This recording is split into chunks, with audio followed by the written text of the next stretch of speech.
福島県吾妻山連峰の中腹約750メートルに位置し、自然湧出の源泉9本、毎分3000リットル以上もの湯量を誇る高湯温泉は、強酸性で薬効成分が高く、全国有数の高濃度硫黄泉であることから、東北の草津とも呼ばれます。旅行サイトじゃらん温泉地満足度ランキングでは、2017年、2021年に続き、2024年も全国第1位となりました。2010年には東北では初となる源泉かけ流し宣言を発出し、すべての施設で源泉 100% かけ流しを実現しています。今回は福島県高湯温泉足立屋をご紹介します。この動画では足立屋の歴史と概要、リニューアルされた名物の大浴場、素敵なラウンジ、複数のお部屋、そしていろりでの夕食と朝食まで足立屋の魅力をご紹介します。見どころたっぷりの動画となっていますので、じっくりとご覧ください。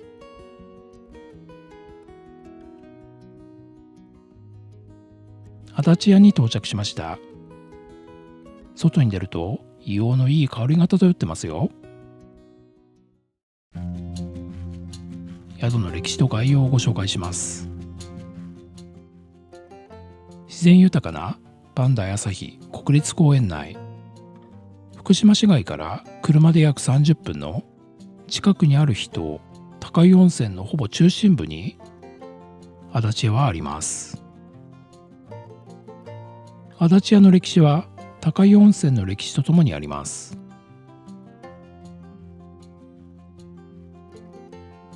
今から約400年前の慶長12年、伊達家の家臣であった菅野三四郎氏の夢枕に一人の行者が現れ、武門を解き、西の山に温泉を探し、諸人のために尽くせとお告げがありました。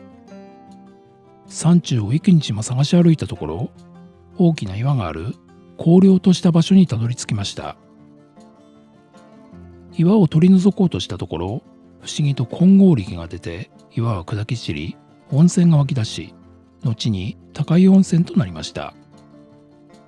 この菅野三四郎氏が奥州足立郡小畑村の出身で、足立屋旅館の初代とされています。ちなみに現在の館主は17代目というから驚きです。足立屋本館の完成は昭和37年。その後、1998年にリニューアルされて、現在の外観となりました。2023年から大規模リニューアルプロジェクトが始動。2024年に新設されたホスピタリティが素敵なラウンジと、2025年7月にリニューアルを完了した大浴場の様子は、後ほどたっぷりとご紹介します。現在の足立屋は2階建て、全18室、プライベート感十分な大人のみの一宿となっています。高湯温泉までのアクセスは高速道福島西インターチェンジより約25分、JR 福島駅から路線バスで約40分です。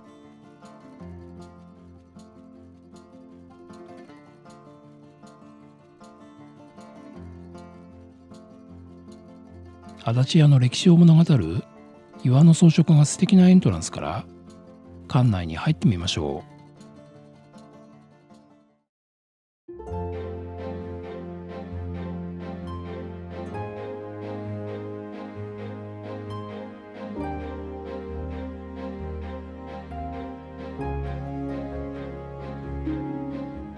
こちらはフロント。岩の装飾が雰囲気を出してますよね。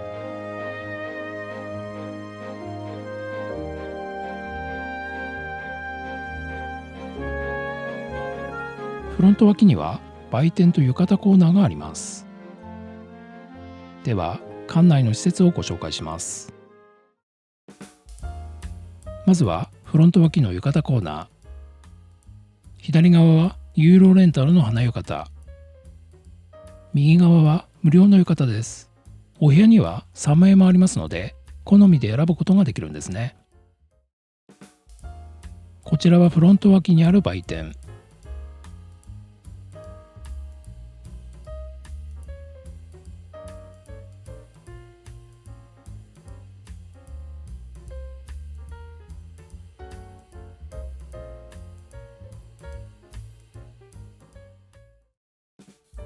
フロントの向かい側にあるのはラウンジともしび。いろりや暖炉をはじめとしてレトロな調度品が並ぶこちらの素敵なラウンジではコーヒーや紅茶をいただけます。またチェックインもこちらで行います。ともしびの奥にあるのはライブラリー。そしてこちらがメインのラウンジ、エトゥール。エトゥールというのはブナの木のことで、2024年3月に新設されました。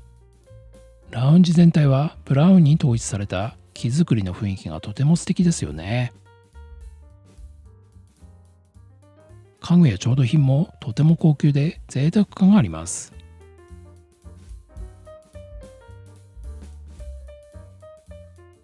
ドリンクはコーヒーやレモン水は朝晩を通して、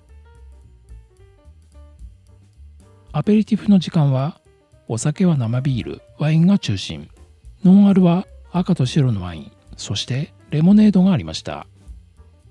ドリンクはセルフではなくオーダー式になっていて、贅沢感のある演出がされていますが、後ほどご紹介します。こちらはおつまみコーナー。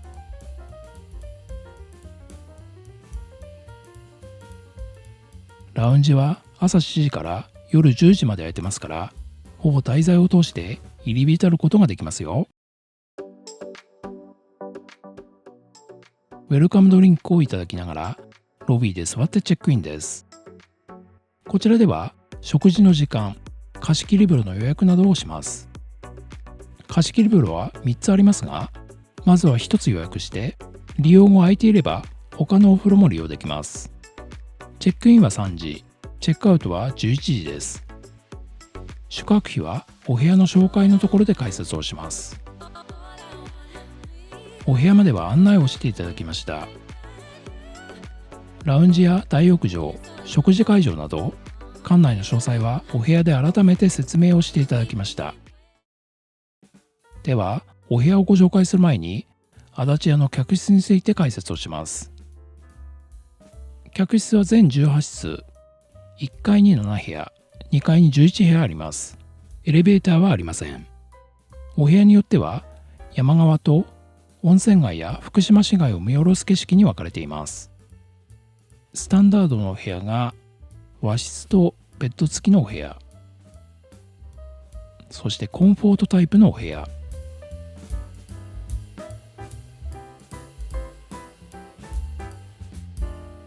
さらにリビングとベッドルームが分かれたスーペリアやデラックスのような広いお部屋もあるんですね。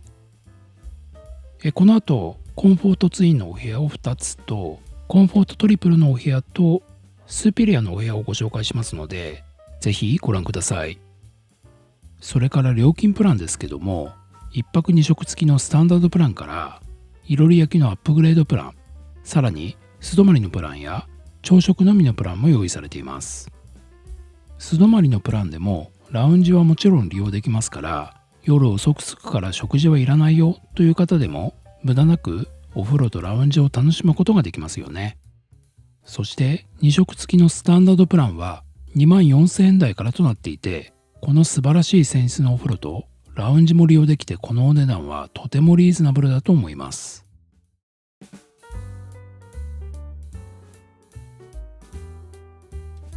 はい、今回のお部屋はこちらのリンド、コンフォートツインというお部屋ですね。鍵はね、こんな感じの大型の木製のキーホルダー付きの鍵ですね。では行ってみます。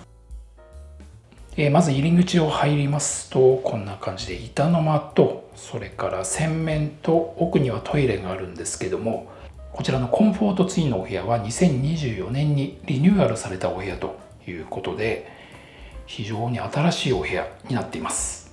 洗面はね、一つのね大型のシンクの洗面で、こちらにはね、歯ブラシとかひげ剃り、あと櫛ですね、それからシャワーキャップ、クリーンセットというのがあります。そしてこちら側には DHC の石鹸類とか化粧品なんかが揃ってますね。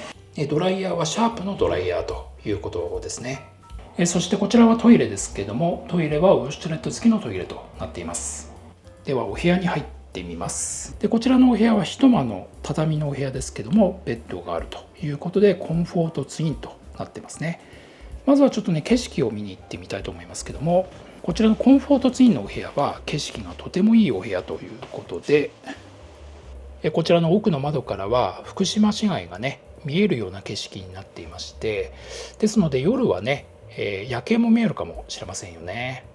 そしてもう一つのこちら側の窓からは向かい側にある共同浴場と、あとは上からね温泉も見えるような、そんな感じの景色になっていて、景色のとてもいいお部屋ということになっています。窓側からお部屋を見ますとこんな感じのお部屋になってまして、広い和室の一間のお部屋でベッドが2つあるということですね。そしてこちらのベッドはシモンズ製のセミダブルサイズのベッドで非常に寝心地が良さそうですよね。壁側もこんな感じで間接照明とね、それからおしゃれな感じのクロスになってますよね。でこちらのアウトレットは電源コンセントと USB のタイプ A とタイプ C のねアウトレットがあって、この辺もやはりね新しいお部屋かなという感じですよね。そしてこちらにはテレビがありまして、こちらはねスマホになってますけども、これでフロントに連絡をするということになってます。あとはこちらはミニバーですけども、こちらもおしゃれですよね。素敵なカップやお茶碗が用意されていて、バルミューダのポットですね、ティーバッグとそれからコーヒーバッグが用意されています。お茶菓子はドライフルーツですね。冷蔵庫にはミネラルウォーターが入ってますが、こちらはいただけるということになっています。窓側にはソファーとテーブルがありまして、こちらにはね作業もできそうなデスクがありますね。そしてこちらがクローゼットですけども、下には床具が用意されてまして、足袋とフェイスタオルですね、それからバスタオルが用意されています。こちらは羽織ですね。浴衣に関しては1階からお借りしてくるということになっています。こちらにも収納棚があって、下には金庫がありました。お部屋で Wi-Fi が利用できます。この場所ではね通信速度は 29Mbps になっています。あと携帯の電波も問題なくつながります。こちらが渡すげのお部屋ということですね。こちらもですね2024年にリニューアルされたお部屋ということで、僕らのお部屋と同様に福島市街のね景色が見えるお部屋ということで、景色のいいお部屋ですよね。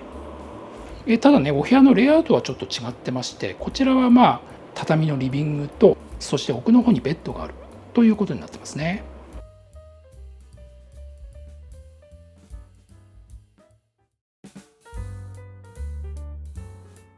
はい、こちらが気境のお部屋、ベッド付きの和室のお部屋ということですね。景色はこんな感じで、共同浴場のねあったか湯とか、あとは下の方に温泉のね川の景色が見えるようなお部屋になっています。畳の上にシングルサイズのベッドが2つありますね。こちらは洗面とトイレのスペースとなっています。続いてこちら桜のお部屋ですけども、こちらのお部屋は2間のお部屋で、この和室とそれからこちらにベッドスペースのあるお部屋ということになっています。ベッドスペースもね畳の上にセミダブルサイズのベッドが用意されてますね。景色はこんな感じで、共同浴場のあったか湯と、それから下の方のね景色が見えるような、奥の方にはね福島市街もちょっと見えてますね。そしてねこちらに廊下があって、隣のお部屋に行けるんですけども、途中にこんな感じで洗面がありまして、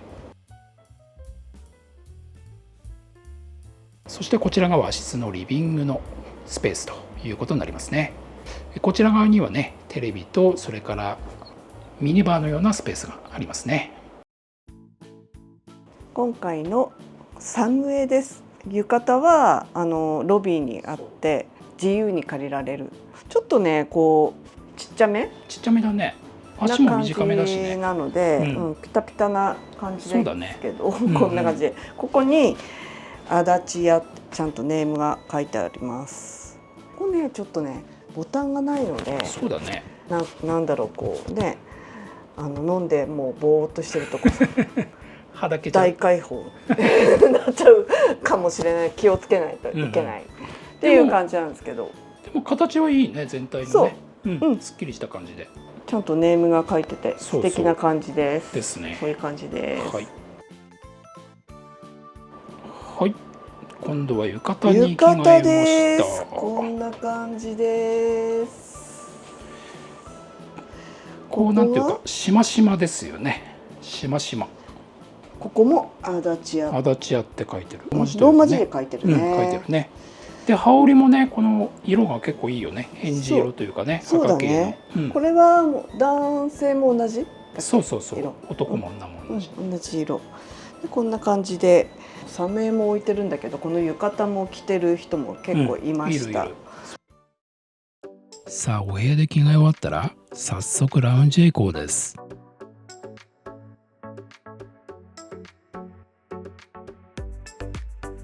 ありがとうございます。じゃあ乾杯。乾杯。お疲れ。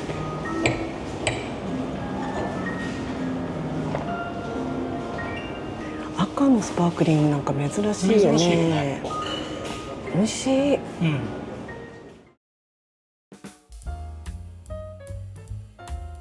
大浴場をご紹介する前にまずは貸切風呂をご紹介します。貸切風呂も素晴らしいんですよね。貸切風呂には露天風呂が2つと内湯があるんですが、まずは露天の方に行ってみましょう。こちらにはお休みどころのようなスペースがありますが、ここから一旦外に出ます。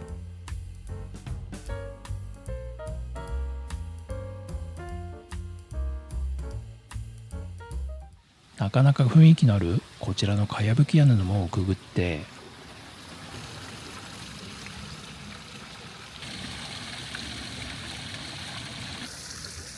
そして通路を歩いていくと、こちらの雰囲気のある建物が貸切風呂です。まずは一の湯からご紹介します。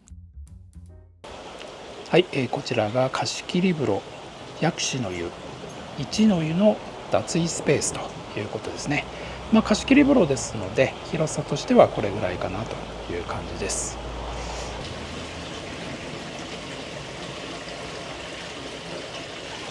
そしてお風呂はこんな感じです。貸切風呂でこれほどの広さの白濁りのお湯のお風呂に入ることができるというのはすごいですよね。もう広さも十分にあって、そして途中まではねこんな感じで屋根もかかってるんですけども、上は完全に開放されていて開放感も十分になっています。こちらの湯口からは源泉が 100% でかけ流しになっているということですね。お湯はね透明なんですけども、空気に触れて非常に綺麗な、ちょっとだけね青みがかったような乳白色のお湯になるということですね。こちらにはね屋根付きのお休みどころのようなそんな場所もありますね。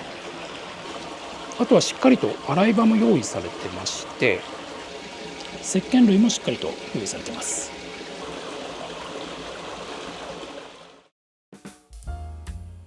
続いて二の湯です。こちらが二の湯の脱衣スペースですけども、脱衣スペースはね同様かなというふうに思います。そしてこちらが貸切風呂二の湯ということですが、こちらはねどちらかというと少しこう町側のね方に向いたようなお風呂ということみたいですね。お風呂自体はほぼ同様に十分な大きさの貸切風呂ということで、こちらも屋根は途中までかかってますが、上の方はこんな感じで完全に開放されています。本当素晴らしいですよね。これほどのね広さと、そして白濁りの素晴らしいお風呂を貸し切りで楽しめるというのは足立屋さんならではということですよね。そしてしっかりとねこういった形で、手すりとねそれから中の方には段差がありますので、ちょっとねやっぱり濁ってて見えにくいですけども、こちらを通して降りていけば入りやすいのかなというふうに思います。こちらの湯口はね先ほどの石の湯とは違いまして、木の筒をね通して源泉 100% でかけ流しになっているということですね。このお湯素晴らしいですよね。こう画面を通してみるとね結構青みがかって見えると思いますけども、実際にはねかなり白っぽい感じのお湯ですね。こちらからはかなりの量のお湯がオーバーフローしてますよね。でこちらにもしっかりと洗い場が一つ用意されています。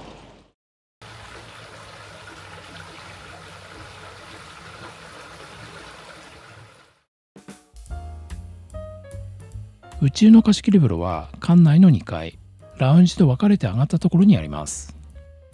はい、こちらが貸し切りの内湯姫さゆりの脱衣スペースということになります。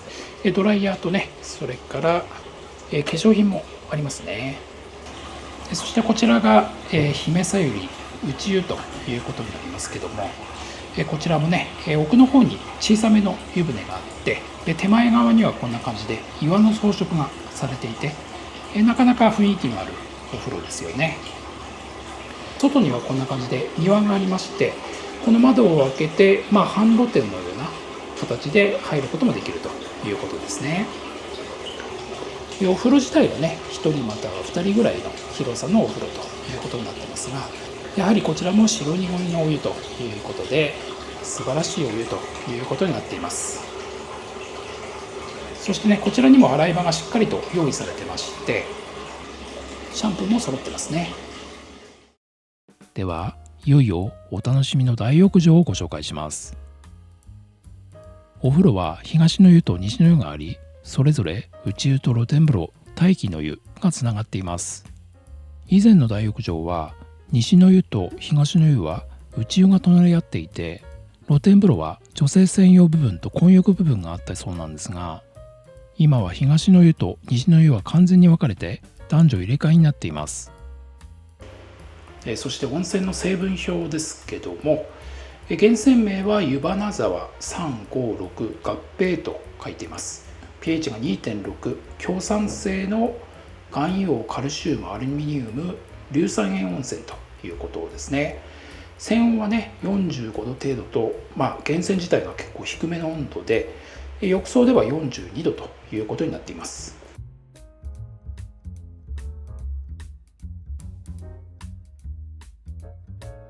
まずは東の湯からご紹介します。はい、こちらが東の湯の脱衣スペースですね。こちらの東の湯は2024年に新規に建てられた湯屋ということで、全体が非常に新しいスペースになっています。お部屋の数が18部屋ということで、これぐらいあれば十分かなというふうに思います。こちらには洗面とパウダースペースありますけども、こんな感じでね仕切りもあって、プライバシーも配慮されていて、こちらにはね DHC の化粧品がありますね。そしてこちら側にはドライヤーやアメニティがあるんですけども、こちらがドライヤーですね。そしてアメニティはシャワーキャップや、あとは綿棒、それからね櫛とひげ剃りが用意されています。こちらの椅子もちょっとおしゃれですよね。こちらにはね鍵付きのロッカーもありますので安心ですよね。ではまず内湯を見に行ってみたいと思います。こちらが東の湯内湯ということですけども、もうね入った瞬間に硫黄の濃厚な匂いがしていますね。そして内湯からこの大きな窓を通して露天風呂の方までずっと遠くまで見張らせて、非常にいい景色になっています。でこちらの東の湯の湯屋自体は2024年に完全に新規に建てられた湯屋ということで、全体とても新しいんですけども、上の方のね梁なんかは昔の雰囲気をね残しているような、そんな感じの内湯になっています。そして湯船ですけども、10人ぐらい入れそうなかなり広めの湯船になってまして、お湯がね白い濁り湯なので下の方ちょっとよく見えませんが、下の方が石で周りにはこんな感じでヒノキが縁取られてまして、全体の高級感かなりありますよね。でこちらにはねかなりしっかりとした手すりがありますけども、ここ内側段差になってまして、この手すりにつかまって入っていくのがいいのかなというふうに思います。でこちら側には洗い場が5つ用意されてますけども、こんな感じで仕切りもありまして、プライバシーも配慮されているということですね。でシャンプー類は DHC のシャンプーですね。さあそれではいよいよ露天風呂行ってみたいと思います。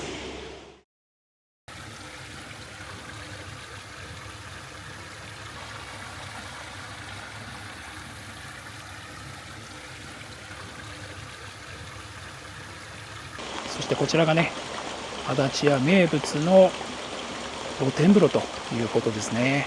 こちらは大気の湯東という名前の露天風呂で、以前からある大気の湯の景色を残しつつ2024年に全体がリニューアルをされてますから、昔風の雰囲気はあるんですけども、周りで使われている岩であったり木であったり、そういったところはかなり新しくなってますね。こちらの大きい方の湯船はね本当に大きくて、上の方も完全に開放されていて素晴らしいお風呂になってますよね。こちらはね洞窟風呂ということで、ちょっと奥に入ってみますと、奥の方はね暗くなってるんですが、一番奥の方はねライトアップされてまして、非常に雰囲気のある洞窟のような岩風呂になってますよね。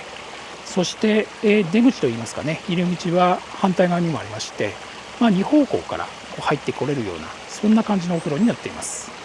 そしてこの辺でねちょっと仕切られて、こちら側にもう一つ少し小さめのね、やはりこちらも露天風呂がありますけども、この奥の仕切りは以前は開放されていて、西側の方とね行き来ができたということなんですけども、今は完全に仕切られていて、男女入れ替えで大気の湯を東と西で楽しむことができるということになっています。源泉はねこんな感じで何箇所からも出ていまして、湯量が非常に豊富であることが分かりますよね。岩の湯口にはねこんな感じで白い湯の花がびっしりとくっついています。もう本当にねこの広さといい、岩風呂の雰囲気といい、そしてお湯の色といい、さらに開放感、素晴らしいお風呂になってますよね。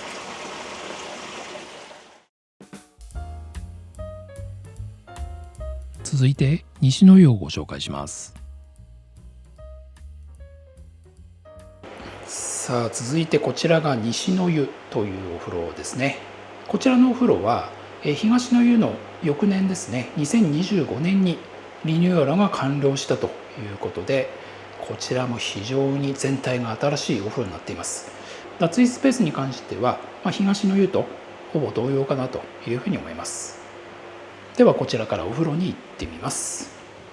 そしてこちらが西の湯のお風呂ですけども、こちらもですねこう入りますと、内湯からこの大きな窓を通して露天風呂の方まで見渡せるような、そんな感じのお風呂になっています。こちらも本当に景色いいですよね。そして全体の雰囲気は先ほどのね東の湯の内湯とちょっと違いまして、こちらはね上の方の梁なんかは張り目がされてなくて、こんな感じのこう比較的現代風といいますか、そういった感じの内張りになってますね。でここにもしっかりと手すりが用意されています。湯船自体はねほぼ東の湯と同様かなというふうに思います。石造りで上にヒノキが縁取られていて、非常に高級感のあるお風呂になっています。洗い場も同様に5つ用意されてますね。さあそれでは露天風呂行ってみます。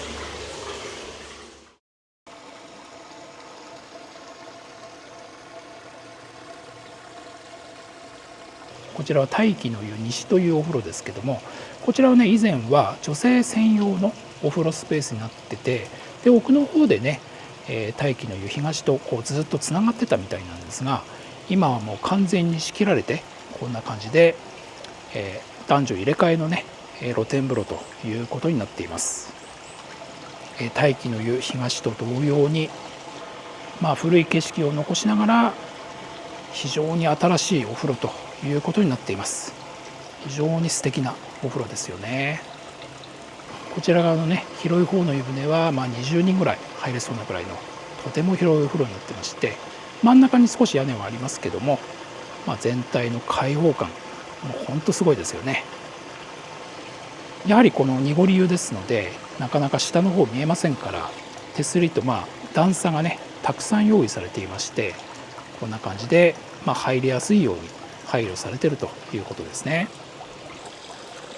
あとはね湯口も複数ありまして、最初湯口から出る段階では透明なお湯なんですけども、空気に触れるとこんな感じの非常に綺麗な、そしていい匂いのする温泉になるということですね。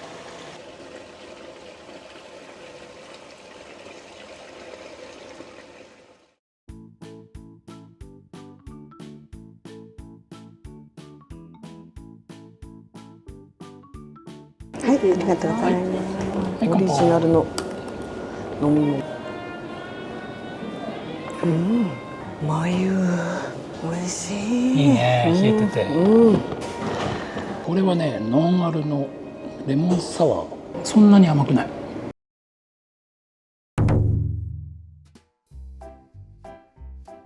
夕食はお食事処いろり端でいただきます。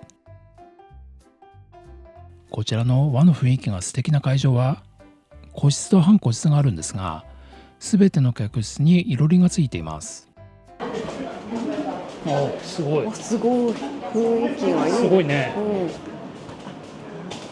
すごい。すごい。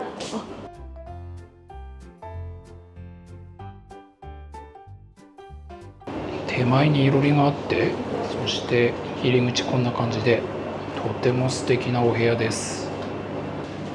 それからね、外もこんな感じでね、ちょっとこう縁側みたいになってて、でちょっとしたこう庭園というか池みたいになって、さらに外の景色が見えると。ドリンクメニューです。日本酒、ワイン、クラフトビールなど一通り揃っています。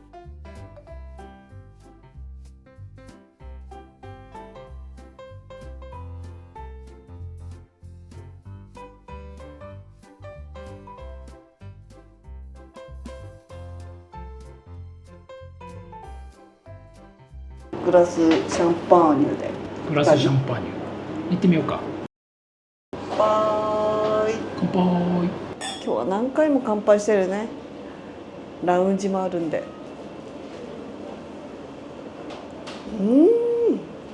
冷たい。ラウンジでもシャンパンを飲むんだけど、また違う感じがするね。そうね、違う感じ。やっぱりこっちは本当のシャンパンだから。こちらは食事のメニューです。今回のプランはいろりアップグレードプランです。アップグレードの部分はこの後ご紹介しますよ。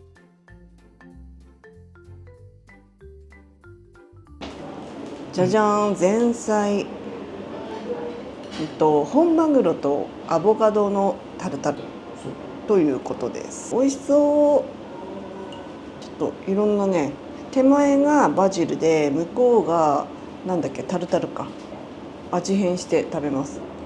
タルタルでもいこう。タルタル美味しい。タルタルの方が好きかも。バジルのつぶつぶが美味しい。多分これ上にキャビア乗ってるね。ね、キャビアだよ。ちょっとキャビア。ね、キャビア。キャビアプチプチです。美味しい。マグロもトロトロ。マグロとさ、アボカドってすごい相性がいいよね。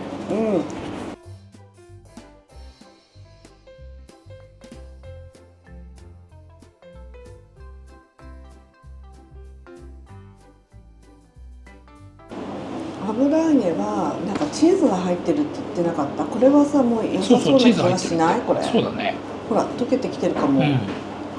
これをそのまま食べてっていうことなんで。そうだね。聞こえた。カリカリですよ。油揚げが。うん。チーズも美味しい。うん、本当だ。美味しいね。油揚げカリカリ。日清行きます。うん、日清ね。日清です。美味しそうですよこれ。骨が粗いお魚なんだけど、日清って大丈夫でしょうか。ね、どうなんだろう。あったか。熱々です。美味しい。美味しいね。うん。骨粗いねでもね。うん。粗いけど、このぐらいの粗さだったら普通に、食べれるね。飲み込めるよね。ナスいきます。ナス。これ味噌田楽だね。これは。あ、そうだね。これはまさに味噌田楽っていう感じだね。山椒味噌で。うん。相性良さそう。ね、そうだね。ジューシーでございますよ。本当だ。あ、これはやっぱり味噌合うね。いい風味だ、山椒の風味が。さあ、来ましたぞ。鮎です。鮎です。じゃじゃん。さあ、これをどうやって食べるの？かぶりついちゃおうかな。ほら、お口が開けてる。お口開けてるよ。小ぶりな鮎ちゃんです。そうだね。じゃあいただきます。あー、ふわふわ。ふわふわで美味しい。いろりで食べれるってすごいね。表面の塩加減もね、ちょうどいいね。骨までいけるんじゃないのかなって感じがするんだけど。ハモのくずたたき。くずたたき。なんかこのハモの上に何か膜が張ってある。そうね。こんな感じです。これがくずなのかな。ハモは骨がすごく粗いみたいだから。でも骨は感じないね。そうだね。あとね、純菜これ。純菜は入ってるの。入ってる。周りにね。高級食材。純菜です。ハモとね、この周りのくずと純菜がトロトロしてて、とても美味しい。美味しい。それはアワビだね。アワビ。三杯酢あえ。三杯酢あえ。三杯酢ジュレになってますよ。これ。ジュレになってる。すごい薄くスライスしてて。コリコリ。ね、コリコリだ。すごい。食感すごいね。でね、この三杯酢をね、このジュレにしてるから、絡まって美味しい。美味しいね。美味しい。他の野菜も美味しい。ジュレに絡まって。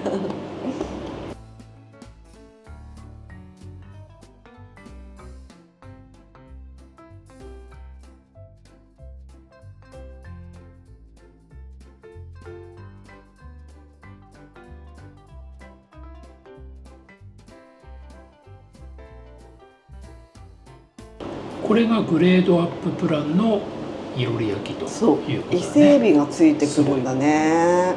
いつもスタンダードプランにするんだけど、今回はちょっとグレードプランにしてみました。これはつくねしゃもじに乗ってんのね。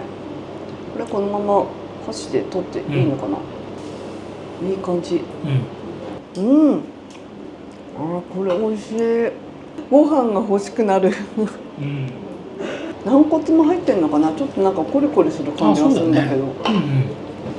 味付けしてあるね。そうだね。しっかり味がついてる。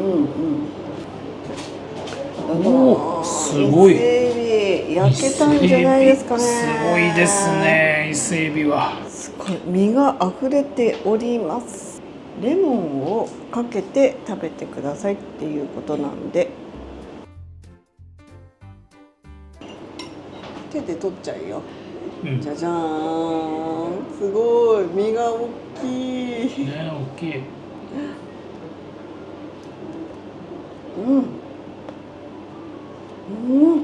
プリプリ。うまっ。伊勢エビだからね、なかなか食べれないよね、伊勢エビね。贅沢ですね。贅沢だ、ほんと贅沢。しかもさ、結構身が詰まってんだよね、この伊勢エビね。食べるとこいっぱいある。うん、食べるとこいっぱい、みんな本当に詰まってるもん。うん。で食べやすいようにすごいね切ってるから。そう切ってくれてて、ここはすごいよ。お風呂もさ、泉質最高でしょ。その上ラウンジもさ、飲み放題で入り浸れるしさ。そうそう入り浸れるね。で食事もね、これだもん。これは贅沢なお宿ですよ、ここは。これはね、もうリピーターが増えるのは。いや、これは来たくなるね。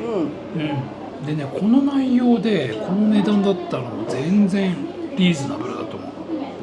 これがラムなんですよ。しっかり焼いちゃいました。羊です。美味しい。もう味付けしてある感じ。味もついてるね。美味しいです。おー、美味しそう。出来上がりましたかね。すごい。熱々ですよ。ここだけいただきます。バター醤油じゃないですか。すごいなんかふわふわした感じのホタテ。身が肉厚で美味しそう。味がしっかり染みてるね。ね、染みてるね。美味しい。すごいね。ヒレ肉とイベリコ豚と伊達鶏だって。牛豚鶏。そう。これは初めて見たね、こういうのね。そう。これはちょっと、なんかありそうでなかったね、今まで。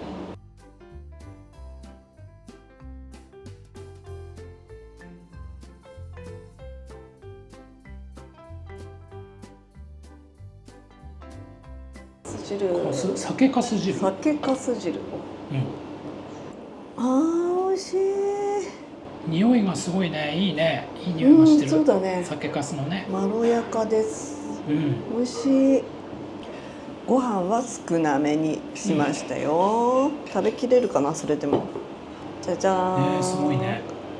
3種のお肉です。さあ、いくぞー。全部かけちゃう。焼き加減はミディアムぐらいかな。牛です。柔らかい。切れ。うまみがあるね。この一切れっていうのがいいよね。ね。あんまりいっぱいでもね。そう。これはイベリコ豚です。これもまたうまい。柔らかい。ソースとすごく相性がいいね。鶏肉いっちゃいます。伊達鶏だって。伊達鶏。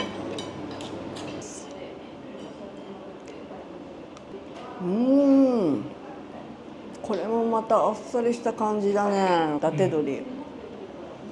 何が好きですかって感じになるよね。どれも美味しいけどやっぱ牛かな。やっぱ牛肉がいいね。簡単に答えを言って。っていうかヒレが好きなんだね。ヒレ肉がね。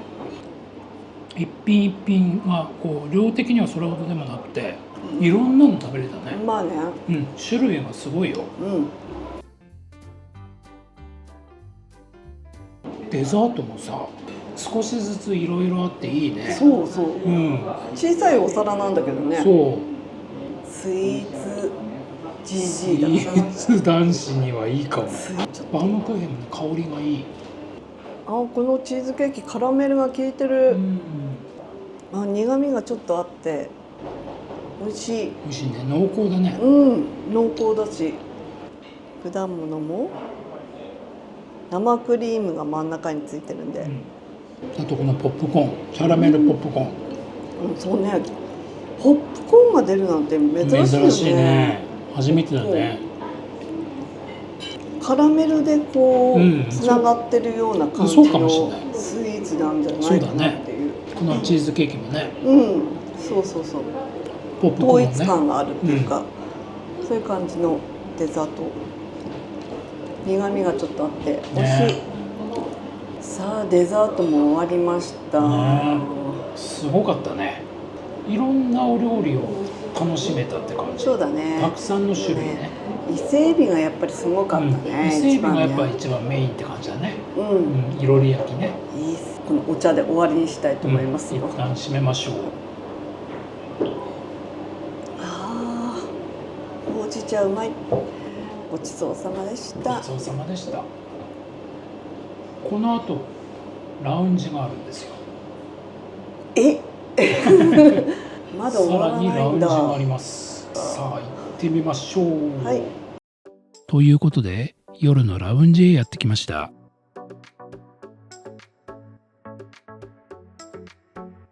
夜のラウンジも雰囲気はとても素敵ですよね。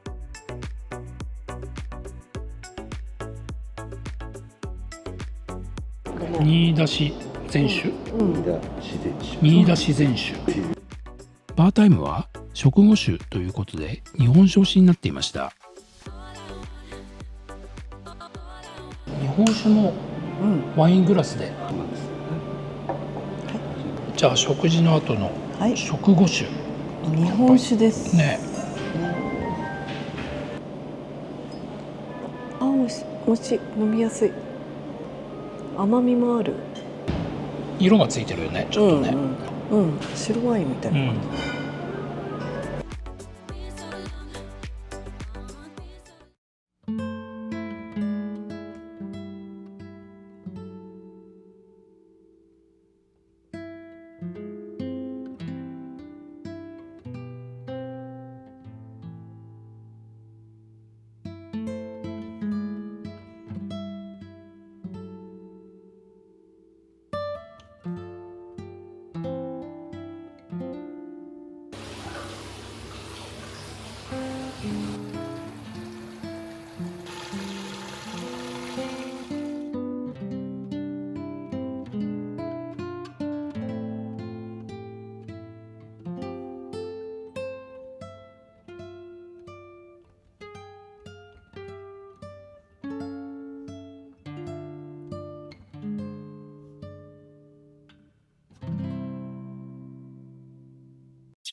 おはようございます。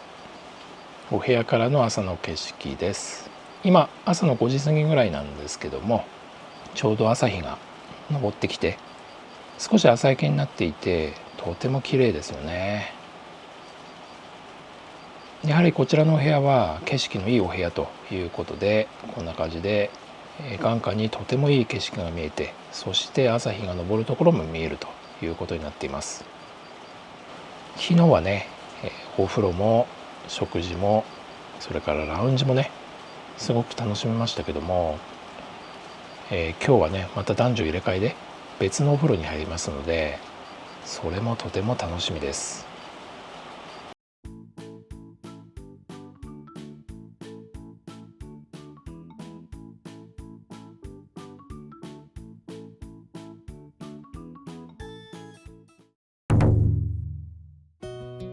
朝食は同じ会場で朝食膳です。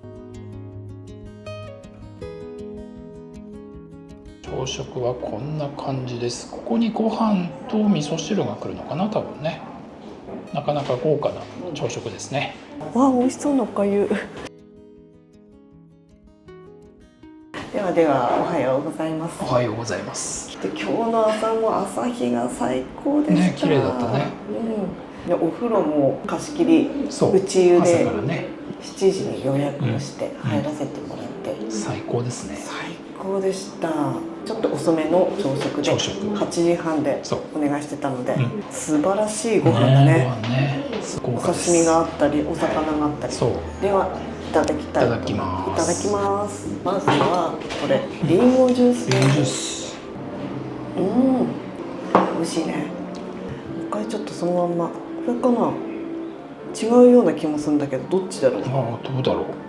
おかゆ。おかゆね。ちょっとわかんないけど、これデザートのような気もするけど。で、ちょっといただきます。柔らかい、舌で潰せる。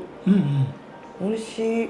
梅からいこうかな。そうだね、梅とかいいよね。そう、大きい梅干し。ね、綺麗な梅干し。うまっ。美味しい。すっきりした感じの味、梅干し。そうだね。なんかこう甘ったるさはないよね。いいね、うんおかゆに合う、すごく。合うね。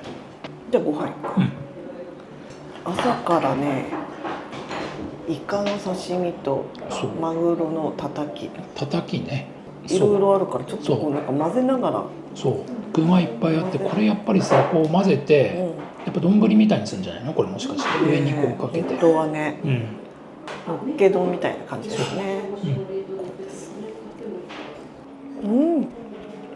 うまっナスのおひたしです。あ、生姜が効いてて美味しい。そうね、うんしっかり効いてる、うん味も染みててね、うんとね、かまぼこが乗っております、かまぼこさざかまですね。そうだね。その隣にあるのが牛肉のしぐれ煮おお、ね、牛肉のしぐれ煮、これ美味しいんだよね、ご飯と合うの。こう急いでご飯を口の中に入れてしぐれに食べてね、そうそう、美味しい。なんかご飯に合うものばっかりだね。そうだね。あ、今気づいたけど箸もこれ足立屋って刻印されてる。ほら、本当だ、すごいかっこいいですね。結構やっぱこだわりがねいろいろあって、そうそうそう、ささかまです。ちょっとわさびが乗ってます、まあ、普通に美味しいよ。美味しいよね、ちょっとずつでいいね、上品な感じで。やっぱりしぐれ煮はね美味しい。そうね、好きなんだ。しぐれに味がいいね。鮭とがあ、これは塩麹漬けかな。あ、そうだね、多分見た目がそんな感じがする。麹の香りがする。塩麹漬けだ。使ってるね。美味しい。甘みがあって美味しい、ちょうどいい塩加減です。美味しいです。で、油が乗っててすごい美味しい。そうだね。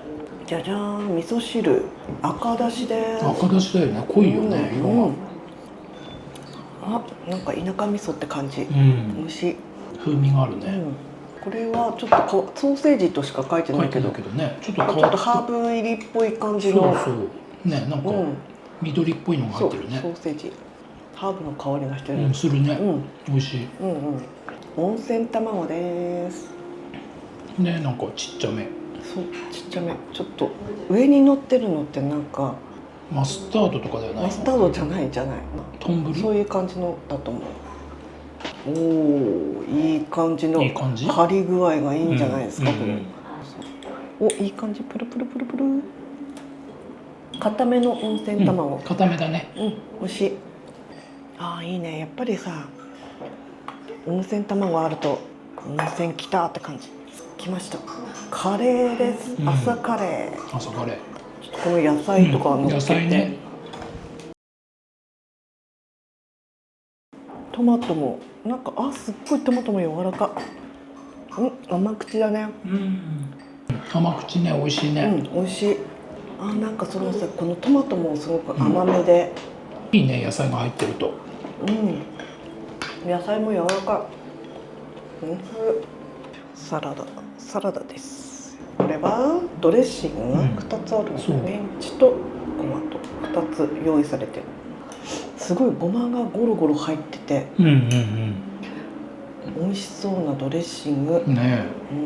ごまがやっぱり思った通りゴロゴロで、美味しい、濃厚で。濃厚だね。さあ、デザートはヨーグルトとフルーツ。ヨーグルトはちょっと自家製っぽいですね。かなりトロトロで、甘みもねちょうどよくて美味しいです。中にねフルーツが入ってます。桃かな、すごい柔らかいフルーツ。美味しかったですね。完全制覇いたしました。完食です。おかゆとご飯とね。そうそうそう。でもこうご飯が結構大盛りでくるから、ご飯2杯だとちょっと食べきれないかもな。ご飯とおかゆと1杯ずつでちょうど良かったって感じ。美味しかったです。この後また一風呂浴びてね、最後のとどめのチェックアウト11時だからね。そう、ゆっくりできます。そうだね。では最後お茶、番茶ですね、これね。ごちそうさまでした。ごちそうさまでした。フロントでチェックアウトです。福島県高湯温泉足立屋いかがでしたか？白濁りの溶泉を素敵な景色のお風呂で楽しめて、ラウンジ、食事も充実、コスパ十分の最高に贅沢な宿泊でした。これからもいろいろな宿をご紹介してまいりますので、引き続きご覧ください。